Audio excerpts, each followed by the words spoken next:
మనం జీవితంలో చాలా బుక్స్ చదువుతూ ఉంటామనమాట. కానీ చదువుతున్నప్పుడు బుద్ధి లేకుండా చదవడం వల్ల ఎలాంటి ఉపయోగం ఉండదనమాట. అలాగే అర్థం లేకుండా చదవడం వల్ల ఎలాంటి ఉపయోగం ఉండదనమాట.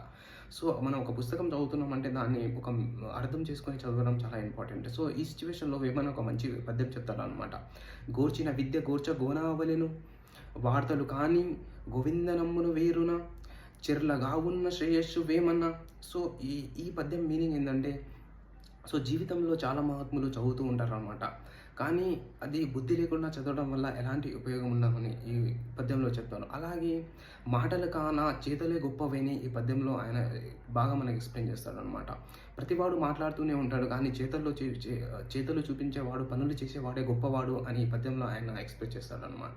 కాబట్టి జీవితంలో బుద్ధి, అలాగే జ్ఞానం, అలాగే అర్థం లేకుండా చదువుతున్న ఎలాంటి ఉపయోగం లేని చదువు అది వ్యర్థమే అనమాట. కాబట్టి జీవితంలో బుద్ధి, జ్ఞానాన్ని సంపాదించే చదువునే మనం చదవాలన్నమాట ఎప్పుడైనా. సో, వేమన్న ఈ పద్యంలో క్లియర్ కట్‌గా చెప్పారనమాట. సో, అందుకనే మీరు లైఫ్‌లో ఏదైనా చదివినప్పుడు దాన్ని అర్థం చేసుకొని, అలాగే మన బుద్ధిని పెంచేటట్లు, అలాగే మన జ్ఞానాన్ని పెంచేటట్లు మనం బుక్స్ చదవాలన్నమాట. కానీ ఎలాగో గుడ్డిగా చదవడం వల్ల ఎలాంటి ఉపయోగం ఉండదు. So, thank you for